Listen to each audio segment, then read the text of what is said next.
most people are noticing that various goods have increased in price. Yeah. I mean, so what does that mean for let's say this you're describing some sort of hyperinflation based on these two indicators. Yeah, it's not quite mean? hyperinflation yet, but the point is it's reaccelerating. It's not getting better. Now, this is despite the Federal Reserve. This is what I was alluding to earlier about the Fed's pretense of being able to manage this stuff. So when the inflation began, they said, we better do something about this. So let's raise interest rates. They broke a 15-year pattern of 0% zero interest rates and began to raise them as a way of sort of sucking money out of the economy, like sponging up the spill, essentially. That's what raising rates is trying to do. And sure enough, that has reduced M2, the quantity of money, substantially, but nowhere near enough to cover what they did over the previous 3 years in terms of money printing and money creation. So we're nowhere near solving the problem. So $6 trillion created, new money created, and that's got to wash through the economy. It's got to become endemic, to use our sort of language of viruses here. It's got to become endemic. The prices have to adjust up. They have to. And it doesn't matter what the Fed does now. Now, the reduction in money supply is probably creating conditions that are going to lead to a kind of a recession of sorts. And we're starting to see the effects of that right now, which we can talk about what that means. But they actually don't have the power to spare us the consequences of their previous actions. That has to become endemic in the economy. So the price increases we've experienced over the last 2 years, we're stuck with. And not only are we stuck with the existing price levels, and therefore the lower purchasing power of the dollar, and therefore your lower real incomes, which they've been declining for 20 successive months, our ability to buy goods and services at the same price. We're stuck with that change, but it's getting worse right now. This is despite what the Federal Reserve's doing. The interest rate increases that they pursued over the last year are historic. We've never seen a Federal Reserve policy turn so dramatically. And that's having a profound effect on the structures of production in the industrial sector right now, but it's not actually fixing the inflation problem. And there's another factor that people don't talk about. It's very interesting. Lots of people talk about the money supply. Not enough people talk about the money supply, but some people do. What hardly anybody talks about is the so-called velocity. Now, velocity is the pace at which people are spending the money. Velocity is a major factor in driving the inflation rate. So if you have no velocity to the money, it doesn't matter how much you print. It just means people are hanging on to it. Yeah, it just means it's being stuffed in the mattresses, and it's not going to drive prices higher. It only starts to drive prices higher when people slit open the mattresses, take the money out, and start spending it. So the rate at which money changes hands is called velocity.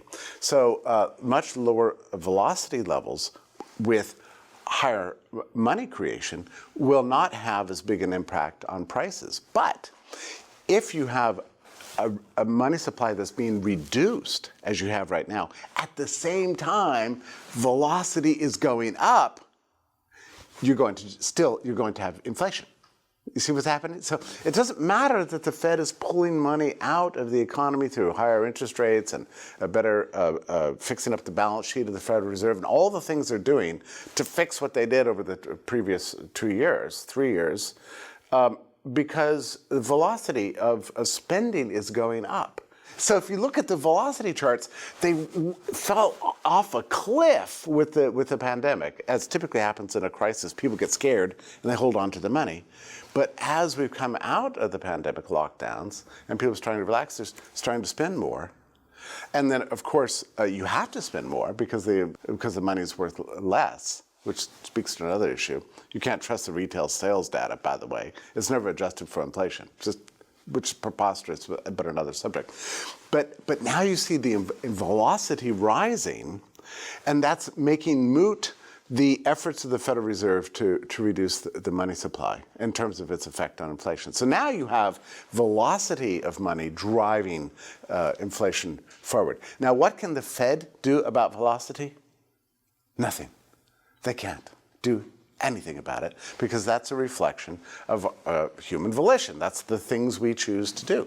The Federal Reserve can't affect that. So once again, you have this kind of pretense of power or a pretense of knowledge on the part of the Fed and a kind of a fake belief that they can manage the system. They can't. They've lost complete control of the system. They can't do it. They pretend to be these all-wise managers. Don't worry about it. We got inflation under control. We'll manage our way out of this pandemic. We'll soft land the economy. No, they can't do any of those things. What happened to that $6 trillion?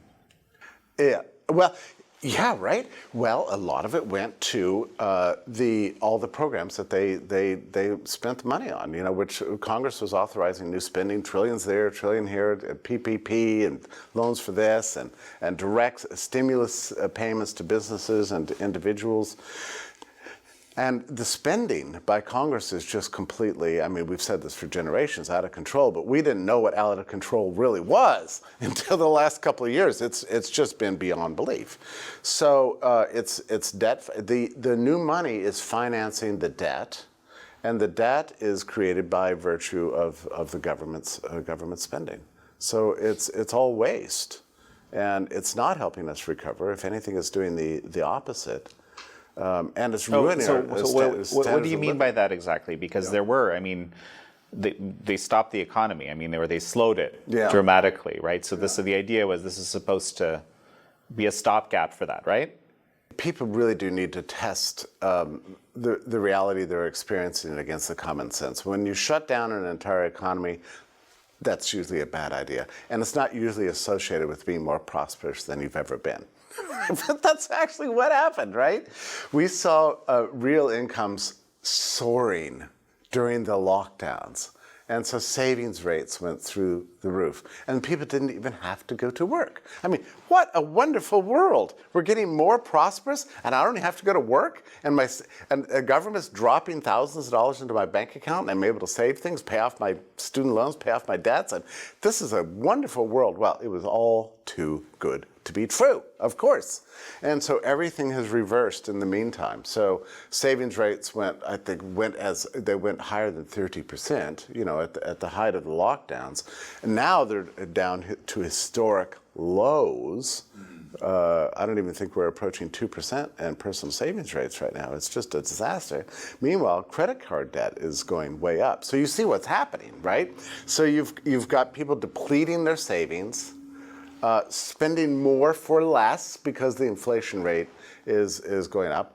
They're starting to panic buy and put everything on the credit card debts, except that the credit card interest rates are going higher and higher, you know, eating more of their now declining real income. If you think of a candle burning at both ends, but also getting skinnier, that's sort of where we are right now in terms of household finance. But this is a terrible situation. It's a disaster, and what a, I don't know, I've written that it's a head fake, you know, it was like a fake prosperity that we were given during lockdowns, just to kind of make everybody believe that it was perfectly fine for the government to lock down the economy and violate everybody's rights and interfere with our freedom of association and religious freedoms and everything else. Don't worry about it because you're getting richer than ever. Well, in the blink of an eye, everything reversed the other way. And all the riches that we gained, you know, over 2020 and the stimulus payments of 2021 got eaten up with inflation, and now household finances are falling apart, Jan. They really are falling apart. I mean, savings rates are rock bottom, credit cards super high. People are taking on second and third jobs, and Washington's calling this job creation. Well, sort of, but you know, is that really a good thing when you have to take a second and third job just to pay your bills around the house?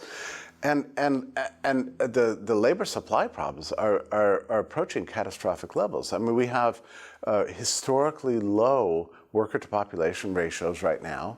We just lost millions of workers. They just disappeared. And the labor participation rates are still nowhere near pre-pandemic levels. And it's particularly affected women and with children.